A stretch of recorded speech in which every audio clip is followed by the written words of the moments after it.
Jeff's business is pretty interesting. He's got a large team that's focused on really building how providing clients with a family office type of experience, as well as providing all of those corporate services that are needed. The practice is really supported by, Jeff goes through a process where he brings people in, educates them, trains them, makes sure that they're the right cultural fit, and really that they understand that number one is the client, right?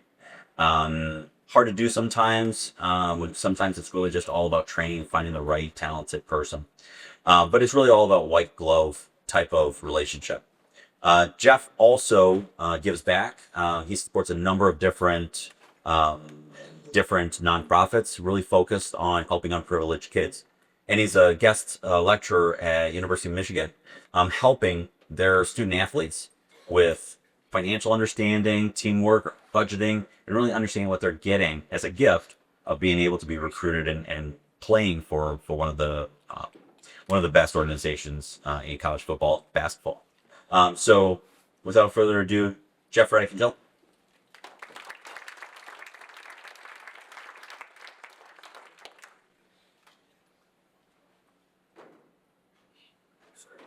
Yeah, appreciate it. Thank you all for giving me the opportunity to present to you. I want to thank Regina and Matt and Rick, as well as John Peluso, for being great partners. The attention to detail that I witnessed in preparation for today showed me and reiterated why this is the right firm for all of us and my team as well. My attitude is, if you're going to do anything, give it your all. Otherwise, stay home. Going back to early part of which Matt had mentioned, sort of my development as a student athlete and my identity as being a part of something bigger, held to a higher standard, working as a team, striving for other levels, and most importantly, having an identity was something that brought me through college, playing for soccer on a Division I opportunity at a school in Michigan. And I came to the realization that identity was getting torn from me as I was closing in on my 4-year degree, and realized there was not much left for me. One, I didn't have a great deal of talent, but I had a lot of heart that got me there. And there wasn't a lot going on in soccer at that age, at that time. But I did know this: the next chapter, or plan B, I wanted to make sure I gave it all I had to be held to a higher standard, to be the best at something, to leave a mark. And so the development that brought me in today's presentation, I think, resonates with how we build our team and how we position ourselves to be the best, and as well surround ourselves with like-minded people. And so thankfully doing an internship program and a handful of other and different industries, specifically at Merrill Lynch, in my junior year, while I was in my undergrad, it became very apparent to me that my next journey, my next chapter, my next passion was to be in the wealth management industry and to understand everything it was going to take in order to be successful, to be the best, to essentially change lives for the better, whether it be with our teams or our clients or anyone we have the opportunity to touch. And today that is this group, to provide the level of, pay it forward and sharing my journey and so forth. That's the way I try to, approach every single day. And so started in Manhattan, New York, working in the World Trade Center Tower 2 for a firm by the name of Dean Witter, and just started learning at the ripe age of 21, 22, what this industry was about and the energy that it brought. And, started really leveraging and networking every opportunity I could, whether it be in the industry or whether it be targeting a specific, call it market, that I was going to go after, right? So essentially, as I think you all can reflect back at the Royal Practitioners, if I'm not mistaken, reflect back to our first opportunity, our first client, our first meeting, our first, call it presentation or opportunity to bring an asset to the firm that you were starting. And, we just kind of went after anything. I mean, I would have gone anywhere for a $10,000 account going back to 1996 in my first month of production. I just wanted to get that first, call it account that I could say we, at my initiation of my firm earned. And then as you evolved, you really looked at who was successful, who was the most successful practitioner in my market, which was Detroit, Michigan, and really watched everything they did to how they dressed for work, what they did in preparation for a meeting, how they serviced their clients, what was their team approach, and really try to emulate it, similar to my internship program, trying to learn from the opportunity to just see what the industry was about. Now at that next phase, it was, okay, now I want to learn from the best, and I want to start building pieces of the puzzle that led me to where I'm at today. And what I learned, I guess probably a little longer than I should have, was you have to really look at the clientele that you're targeting. Because what's the most important thing that in 30 years, it'll be 30 years in December, that essentially I started in the industry as a licensed advisor. Your time is the most important thing you have. Health, of course, but your time.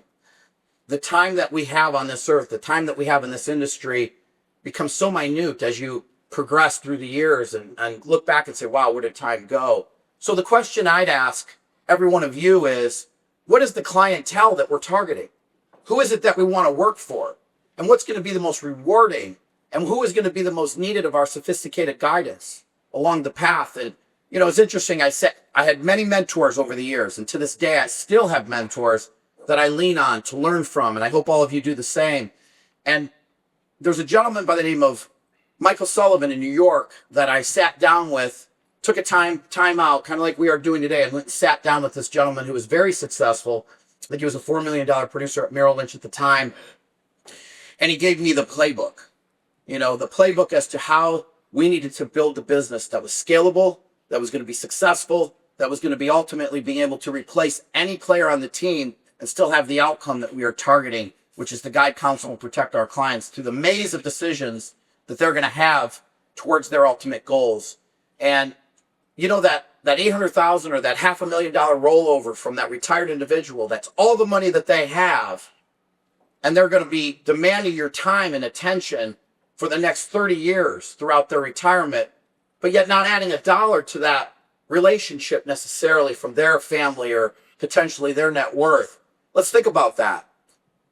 You have a $500,000 to $1 million rollover account that's going to need distributions every single year, that's going to demand a great deal of hand-holding during environments like we have just achieved or just endured this last, call it 6 weeks in the market. And yet the profitability and the time combined is a depreciating asset. Ask yourself, is that the client that we're striving for? And I looked at this gentleman and I said, how in the heck am I going to walk away from $1 million relationship? I was running across the street just a decade ago for $10,000 accounts. And it took me a great deal of time to really surrender to that concept. So who is our client? Who is our target market? I'd say that's the first question that every one of us should ask ourselves. And you may look back and say, well, I haven't done it right then. Well, that's yesterday. What's going to happen today? What are we going to do next? What's our next move in order to achieve what it is that you set out to do going forward? You can't change yesterday other than learn from it. But you certainly can change today. You could certainly change what you do next. So what our target market is at Fratarcangeli Wealth Management is an appreciating opportunity, a sophisticated need, an attention to detail, and enormous amounts of aspects that could be beneficial to those outcomes, right? So is it the entrepreneur? Is it the executive? Is it the family office? You ask yourself, which does align to your practice? For us, I want to work with the 30 to 40 to 50-year-old executive, CEO, entrepreneur that's going to have continued increase in revenue, potential liquidity events. If they're an executive, RSUs, deferred compensation plans, 401ks, and a continuation of growth of that asset. And by the way, how about all of the ebbs and flows to their decisions throughout their process, making sure that education planning, making sure they're taking full advantage of the benefits that's offered to them from the organization, or introducing to them how they can introduce benefits that are going to tie a culture and a team together in their particular organization to the level that they're trying to achieve, similar to you. You're going to have that relationship continue to grow, and it may start at $500,000, but guess what? That relationship's going to be worth 10 million, 20 million, 30 million, potentially all the way up to that $1 billion mark if you stick to the right group. And who does that relationship, who do they hang out with? Who's their circle? The same, right? So leverage that relationship, spend your time with that opportunity, make sure you're an expert and everything that they need to know about being successful, And by the way, they're going to refer you to everyone in their network because they know you care. They know you're knowledgeable. They know you're on their team. And they know that if they care about a coworker or someone else in their industry or someone aligned to their similar financial picture, you're going to make them happy that they referred you. So I think the first step in my development, beyond emulating and leveraging and learning from the best, was to identify the target market that we knew was going to allow us the opportunity for an appreciating practice. And that was probably one of the toughest decisions. My partner, one of my, I call it number one hire, Mark and I were sitting in that meeting and we're like, how in the heck are we going to turn away $1 million rollover? It was the most impactful decision that we made. Let's see here. Now, as you look to the next step, and that's scalability, if you're going to truly be all things to your client and give them everything that they essentially need, attention, detail, support staff, etc., it's important to build the proper team, right? I believe all of us are independent. Is that correct? Are we independent practitioners? Is that correct? Yeah. So, one of the huge advantages we have to competing with the Merrill Lynch's and the Morgan Stanley's and the Wells Fargo's and the corner offices, the most successful practitioners in this, call it employment structures, is they don't have the scalability. I remember sitting in that corner office at Merrill Lynch before I went independent, realizing that, if I wanted to build the team around the client's needs, I was restricted to them telling me who I can hire, how much I could pay them, and essentially get approvals for every possible turn that I made towards building that particular practice. It was essentially impossible to look at a client in the eye and say, we're going to do these things for you. We're going to meet you on a quarterly basis. We're going to work with your CPA. We're going to work with your estate planner. We're going to provide you solutions to your company that in your development and growth that you may not even have thought of yet that you're going to need. How are we going to be able to scale a practice and deliver all of those items? As an employee of these institutions, you are simply not going to achieve that objective. If you wanted to hire more people, they're going to essentially cause you to pay the freight in order to do so, which is not going to be a profitable venture. So independence, I believe, is critical to the ability to deliver the scalability. We're in a 4-lap race against the Goldman Sachs corner office individual, and we have a 2-lap head start because they can't compete with us. They can't build the staff. So we need to build the scalability of that particular staff. And essentially, I know I'm going off on the slide, so I'm going to try to align this. But I think you'll get the message either way. I'm going to go backwards in a second. But essentially, the other thing that Michael Sullivan taught me that was essentially making me dizzy, because I didn't know how in the heck I was going to be able to achieve these things, was to create a service model in the way that we did it. And we basically replicated not only Michael Sullivan's guidance, but other folks that I got to learn from and emulate, like Gary Nestler down in Houston that I spent a week, flew out to watch what he was doing. What he did was he created a level of relationship manager. So visualize that I'm the advisor, I'm the owner of the practice, I'm the one that was essentially bringing in all the assets. And then I brought in relationship managers that were licensed, seasoned, and capable of doing everything I could do, that were assigned to a specific clientele. In addition to that, there would be another silo below that, which would be an administrative head, right? Someone who was in charge, knew the client, knew what the objectives were, had the relationship with them, and handled everything administratively that they were going to need throughout that relationship. And then, of course, as we continued to grow, the demands of even that silo were broadened. And so we created associates below the relationship managers, as well as associates below the administrative managers. Now think about this. How am I going to go out and get these dedicated individuals to buy into the culture, to surrender to the process, and to own what the clients needed with urgency and with the level of sophistication and care that was going to make the client feel as though these people care about me? I'm going to make a point on that. If your client knows you care about you, but care about them, care about their family, care about what's important to them, if we make those small mistakes that are going to inevitably occur, do you think that client is going to hold you to the level of accountability that's going to be detrimental to the relationship because of a small error? If they know you care about them, if they know that everything you're doing is focused on what they have told you is important to them, they're going to get caught up in those little things. They're not going to get caught up in the fact that the market's down for the last couple months and all those little things that emotion can take over. So you have to have that care. You have to have that client knowing you are truly in it for them and everything that's important to them. That's one. Two, internships, right? Remember where I started.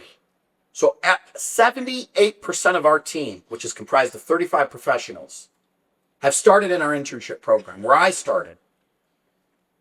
Matt had mentioned I worked at University of Michigan as a guest lecturer and I have for 11 years. Well, my intent was to, one, give back, because I was one of those students that remember learning from the practitioner better than the professor. Two, for selfish reasons, I wanted to recruit the sharpest minds from the business school to come work in our internship program so I could get the right team on the bus. So one, your hire could be the most detrimental aspect to your growth of your company. You get that cancer in your firm, and I had a taste of that. It is debilitating, and it takes, in many cases, years of recovery. So let's make sure we hire the right people. One, the internship. We get a taste of them. They get a taste of us. We can work together. We can see their work ethic. Two, remember I told you I was a student athlete. As a student athlete, going through the process at a higher level, camaraderie, teamwork, commitment, getting knocked on your what and getting back up and overcoming adversity. These are the attributes that we need in our industry. Military, same type of detail.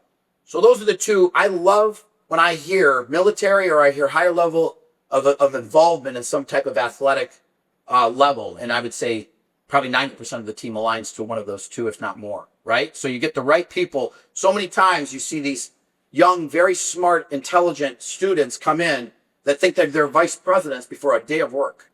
I have no interest in that. Let them go fall down, get back up, learn it, and then I'll hire them. As opposed to an athlete or someone that has endured some type of a development process that I know I did that prepared me for the hurdles that we're going to face. We're going to get knocked down. If you haven't had adversity in your career, get ready. It's coming. So let's make sure that the people we bring on the team have that ability to overcome that type of adversity. So hiring the right individual, having the process, internships, and then a 90-day, they're not hired full time when they get hired. And if they don't like it, then they don't come with our team. They have a 90-day period of time to prove themselves. And if they don't, it's not like a situation where they're a permanent hire and you have to go through all the nonsense of, unfortunately, letting people go. Remember, working at a firm, how hard it was to hire, how hard it was to fire, get rid of that immediately. And then when you bring them into your independent firm, make sure you give yourself many checks and balances to go back upon a decision so that it doesn't become a permanent mistake. So important that everyone buys into the culture, everyone buys into the process, and they have the mindset that's going to allow them to deliver the message that you want for your clients. So you're creating an ability to scale. We manage, call it $3.5 billion. I want to say year to date, if everything goes well today, we'll be at about $250 million of new assets year to date. And how can I go out there and sit in front of a client and tell them what I'm going to achieve if I don't have the infrastructure in place in order to deliver it? So this is imperative to the process. In addition to that, we have to go back to the basics. So every morning at 8 or 8:30, we come together as a team. We have 4 offices in 4 states. We got the Brady Bunch screen using technology before the COVID allowed technology to be so acceptable. We were doing the virtual meetings. And we come together and we talk about a list of things that are necessary to readdress during the course of that particular day, projects, meetings, etc. So we're aligned. And we have team leaders. We have the senior relationship managers, the team leaders. We have the senior administrative team. We have a marketing team member that handles all the different variations of what we need to continue to build our brand and deliver our message. So we have that conversation every morning for approximately 20 to 40 minutes, making sure we're all intact, we're all knowing what our objectives are for that day, and we're all aligned to what our intent is for every single hour of that day going forward. Many times, you have to step back because as you're running as fast as you can, trying to get as much done in a day and gather as many assets and deliver as many solutions to your clients, we sometimes forget the basics. Those of you that may recall Wooden, I think is his name, the head coach of UCLA, which was the winningest NCAA basketball program for the longest period of time to this day. And it was interesting to me as I read a book that he had written probably going back 20, 30 years ago. What he did on the first day of practice with some of the best athletes in the country Luke, what's his name? Walden, Luke Walden that just passed away, the center that played for the Boston Celtics, as an example, one of the best NCAA basketball players. On the first day of practice, you know what he talked to his team about? Every single year, the best players in America coming to his institution, he taught them how to put their shoes on. He taught them how to tie their shoes. He taught them how to bounce a basketball. These guys are the best players in the country learning how to bounce a basketball, how to make a layup, how to throw a pass correctly. We do the same thing. We do it at least once a month.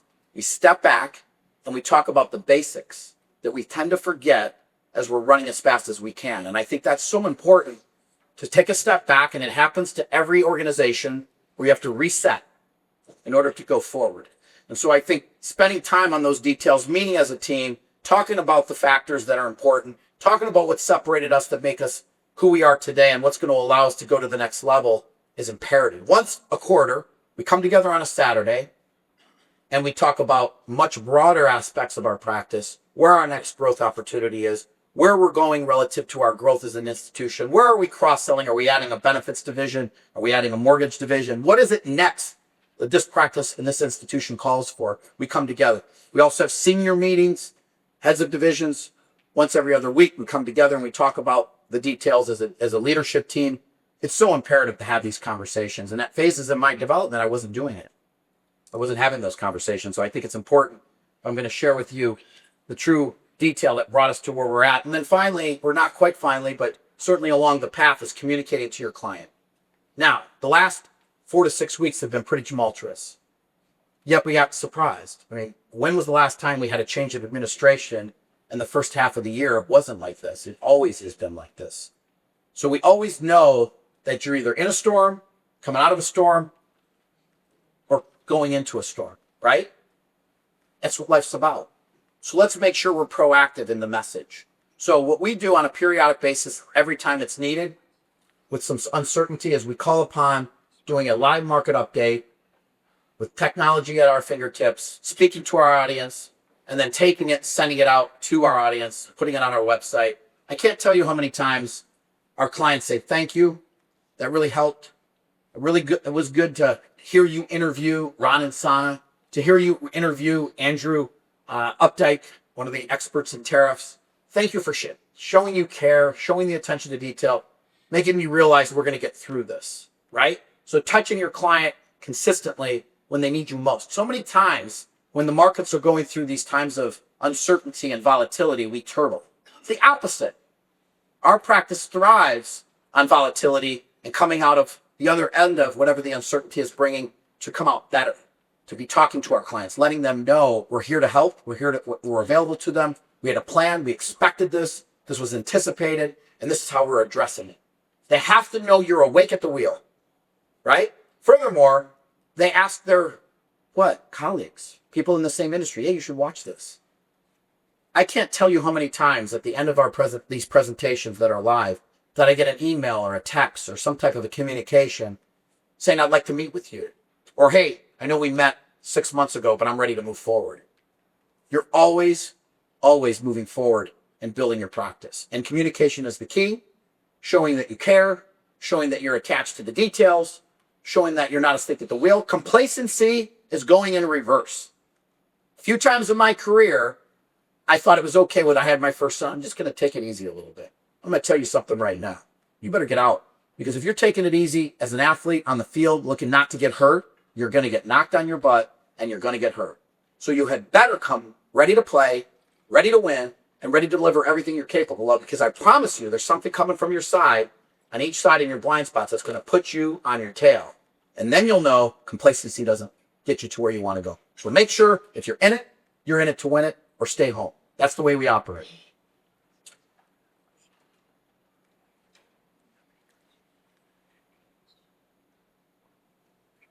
How's that slide? So empowering your people, very difficult. I don't know if you've gathered from some of my comments that I made today. I am a control freak. Okay?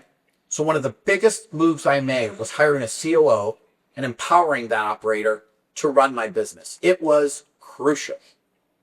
You cannot be everywhere at all times. You cannot have your finger on every pulse of every situation. And I have problems with it to this day. So you had better empower your team.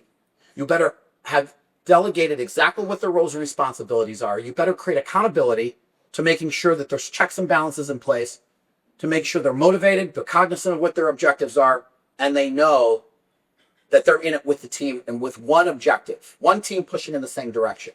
So you have to give the team their specific direction. You have to empower leadership, and you have to have the leaders report back to you. Now, I don't know which phase of everyone's process they're in, but that's the phase I'm in today. There is no way I'm going to be able to go close. Today we sit down with one account, 30 million. Another account I'll know because it's a prospect, but I know it's big. There's no way I can sit down with that next opportunity if what's happening behind me isn't being handled with enormous attention to detail. So you have to have the team in place, right? And listen, we do these meetings in the morning, and we got to get off to we have to be, markets open at 9:30. We have our first meeting at 9:45, whatever it is. So you have to be, our term is you have to be brief, you have to be brilliant, and you have to be gone. So many times people can really bog down a conversation by not being one of those or all of those three things. So make sure that you're very aligned to working with that urgency that's necessary to keep the process moving. Okay, so you have to get your leaders to buy into this so that the rest of the team buys into this, right? So these are the critical aspects in our development. And I believe you have to start with who's your client. You have to build the service model to allow the client to get what you promised. You have to continue to grow the platform and the team in order to continue to allow that scalability. And you have to surround yourself with like people. You have to align yourself with partners like we all have in our organization that know what our objectives are, that have our back, that are going to provide us the solutions and work for us in the process. And I believe we have all of those attributes here at this institution, which is why I'm a part of it. And I'm proud to be a part of it. I'm proud to be able to share a little bit of what brought us here today with all of you. And I hope it helps. So that being said, I'm going to open up, if it's okay, some questions or anything that I could add to what we've already stated. If I have more time, I think I do have about 4 minutes. So if anybody has any questions, I can't really see with the lights in my eyes, but I thought I see someone there. You said you brought in 250 million last year. No, this year. So this year. How are you marketing it? Everything I just talked to you about. The majority is referral based. Matter of fact, all of our business is referrals. Okay, I'm involved in many, as Matt, organizations that involve areas that I personally have a affinity for, whether it's underprivileged kids, inner city kids, health scenarios. And so I'm always a part of good organizations that lead me to people that know what we do. And then I'm constantly in communication doing the market updates. I do events, typically in every one of our markets once a year. Like I'll bring in Kevin O'Leary and do a market update. Call it a fire. How are you getting them? How are like Kevin O'Leary? Are you paying them, or how does that work? I mean, it's just case by case. Around the sun, I pay a small snipe too. Kevin O'Leary has O-shares that we do business with, and so he does it for carte blanche. Typically, I don't pay. But I would if it meant. Like I'm doing an event in Detroit for the Grand Prix where I'm bringing in Elio Castroneves and Joseph Newgard and Indianapolis 500 champions 4 and 2 times. I'm going to donate to the foundation, and we're going to do a panel discussion, and there's going to be about 160 people in the room, of which 60 to 80 will be clients, and the rest will be prospects, all business owners. And we're going to talk about what made them who they are, how their journey brought them to be the most successful drivers, and then how it relates to how they manage their money. And I'm looking forward to them saying, Jeff manages my money, so therefore I don't have to worry about it. And all these people in the audits are going to hear that, and we'll pick up a handful of clients from that opportunity. Right? So I do it different ways, but it's all referral based. We get approximately 5 to 10 referrals a month. But remember what I talked about. We don't take every one of them. Right? So it's all referral based, and it's constantly growing. It's just like a snowball. It just happens. And they told us that early on. I remember when I was in New York, how it hits a point where it's a tip and then it just goes. It's real. There's no question. I think that $1 billion is the mark. Good question. Anyone else? I got about 2 minutes. Yes. Jeff had mentioned previously about forcing your team to get back to the basics. Maybe review that. Sorry. I hear you. That's what's most important.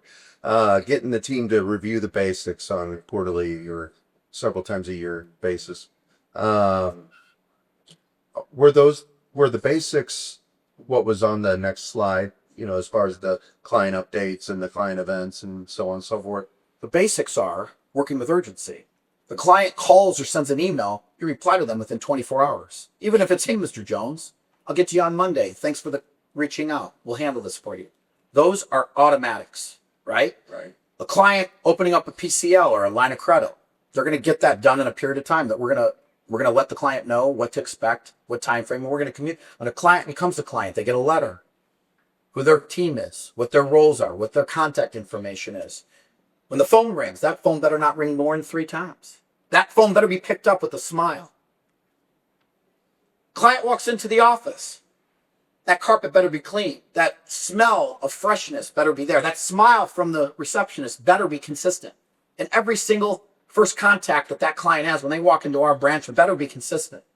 And the minute I smell it isn't, we're all over it. Right? Right. Those are the basics. Think about it. White glove. You're giving your largest, aspect of your wealth to a company. And if the bathroom isn't clean, are you going to feel comfortable with that?